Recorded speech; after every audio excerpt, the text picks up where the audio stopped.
দর্শক, কে হতে যাচ্ছেন আগামীতে বরিশাল ৫ আসনের এমপি? মুজিবুর রহমান সরোয়ার নাকি মুফতি ফয়জুল করিম?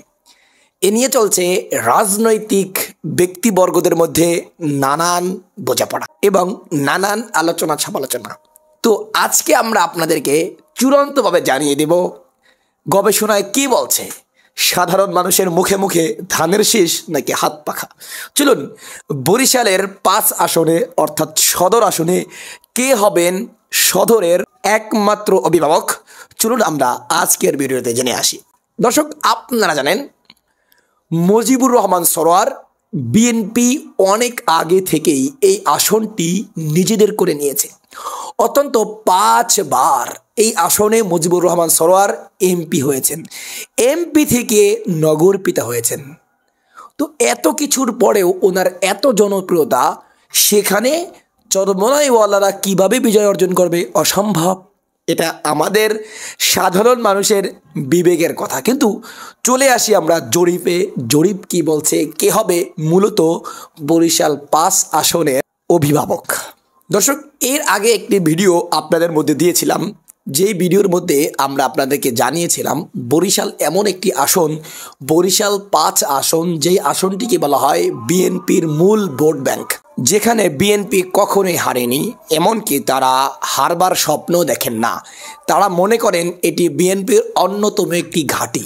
এখান থেকে কোনোদিন বিএনপি পরাজয় বরণ করবেন না, বরং বাংলাদেশের কোথাও না কোথাও বিএনপি পরাজয় হলেও এখান থেকে বিএনপি জিতবেই জিতবে। বরিশাল ৫ আসন এমন একটি আসন। কিন্তু মুজিবুর রহমান সরোয়ারের এবার গলার মধ্যে হাড্ডি হয়ে দাঁড়ালো, কাবাব মে হাড্ডি হয়ে দাঁড়ালো মুফতি ফয়জুল করিম। এখন আপনারা বলবেন, মুফতি ফয়জুল করিম তো ইতিপূর্বে অনেকবার ওই বরিশাল ৫ আসনে নির্বাচন করেছে, এমনকি সে সিটি কর্পোরেশন নির্বাচন পর্যন্ত করেছে, কিন্তু সেখানে আমরা দেখেছি তিনি ৩০ কিংবা ৩৫ হাজারের উপরে ভোট কখনো পাননি। ঘরে ৩০ কিংবা ৩৫ হাজার ভোট তিনি বারংবার পেয়ে আছেন, এর বেশি ভোট তিনি পাননি। তবে ভুলে গেলে চলবে না, ইতিপূর্বে তাকে ভোট দিয়েছিল কারা? যা শুধু তার সমর্থকরা। এটাও ভুলে গেলে চলবে না, বরিশাল ৫ আসনে শুধু বিএনপি যে জিকির ব্যাপারটা তা নয়, বরং বরিশাল ৫ আসন ইসলামপন্থীদেরও একটি ভোট ব্যাংক। আপনারা হয়তো জানেন না, এবার ইলেকশনে, সামনের নির্বাচনে চরমনাইওয়ালারা একারাই শুধু বরিশালে নির্বাচন করবেন না, বরং ৮টি সমমনা দল মিলে বরিশালে নির্বাচন করা হবে। আর সকলের নির্ধারিত বরিশালের এমপি পদপ্রার্থী হবেন মুফতি ফয়জুল করিম।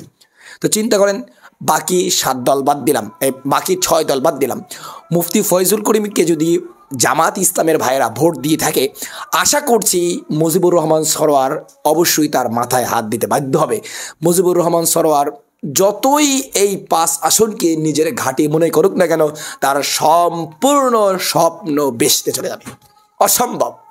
তো এই জন্য আমাদের লাস্ট যেই আমরা অ্যানালাইজ করে পেয়েছি, সেটা হচ্ছে বরিশালের সাধারণ মানুষ, ওই যেই ব্যক্তি গত ৫ বার ইলেকশনে যেতে এমপি হয়েছিল, প্রায় ২৫ বছর, এই ২৫ বছর তিনি বরিশালের কি উন্নয়ন করেছেন?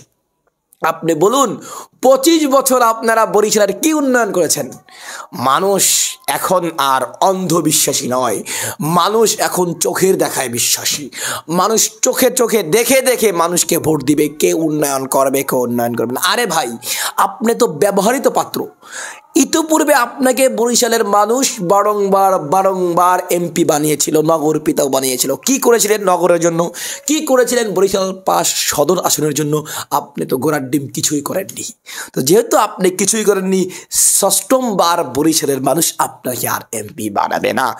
মানুষ এবার ইসলামের প্রতি ঝুঁকেছে, মানুষ এবার তাদের অধিকার আদায়ের জন্য মিছিলে নেমেছে, আন্দোলনে নেমেছে, সংগ্রামে নেমেছে। তারা অধিকার আদায় করেই ঘরে ফিরবে। আর এই অধিকার আদায়ের জন্য অবশ্যই তাদের প্রয়োজন একজন ন্যায্য, মানবিক, ইনসাফগার, ন্যায় বিচারক, একজন এমপি, একজন অভিভাবক। আর মানুষ এটা জানে মুফতি ফয়জুল করিমরা কতটা ন্যায় বিচার ও কতটা জনপ্রিয়, কতটা ভালো মানুষ। তো এদিকে তাকিয়ে অবশ্যই বরিশালের মানুষ ষষ্ঠমবারে আর কখনোই কোনোদিনই মুজিবুর রহমান সরোয়ারকে ধানের শীষে ভোট দিবে না। কারণ এবারে সকল মানুষ যারা আল্লাহকে বিশ্বাস করে, অন্তত পক্ষে তারা, যারা অন্ধবিশ্বাসী তারা নয়, সবাই আশা করছি মুফতি ফয়জুল করিমকে বরিশাল 5 আসনে বিপুল ভোটে জয়যুক্ত করবেন। সুতরাং আপনি মনে করিয়েন না যে বরিশাল 5 আসন এখনো আপনাদের ভোট ব্যাংক রয়েছে। আপনি এমপি হয়ে 25-30 বছর বরিশালের জন্য কি করেছেন, আর মুফতি ফয়জুল করিম এমপি না হয়ে কি করেছেন, এই দুইটা একটু যোগ বিয়োগ করুন, তাহলেই দেশের জনগণ, বরিশাল অঞ্চলের মানুষ সঠিক বিষয়টা পেয়ে যাবে। সামনে ইলেকশনে মূলত তারা কোন দিকে যাবে, তারা কি জাতীয়তাবাদের দিকে যাবে, নাকি তারা ইসলামপন্থীদের দিকে যাবে, নাকি তারা ইসলামের দিকে যাবে, সেটা মানুষ নিজেরাই বলবে আগামী নির্বাচনে। এই জন্য আমাদের অ্যানালাইজ শুরু হবে। আশা করছি আমরা বিভিন্ন বিভিন্ন আসনের এমপিদের নিয়ে আমরা অ্যানালাইজ করব। সেখানে আপনাদেরকে আমরা যথাসম্ভব গবেষণালব্ধ কিছু ব্যাপার জানানোর চেষ্টা করব। কোন আসনে আর কি বিএনপি শক্ত অবস্থানে আছে, কোন আসনে আমাদের ইসলামপন্থীরা যদি একাকার হয়ে যায়, ঐক্য হয়ে যায়, তাহলে কোন কোন আসন আমাদের হবে বলে আশা করছি। এমনকি শুধু আশার মধ্যেই এটা থাকবে না, বরং এর ফল আমরা অচিরেই পাবো ইনশাআল্লাহ। আসসালামু আলাইকুম।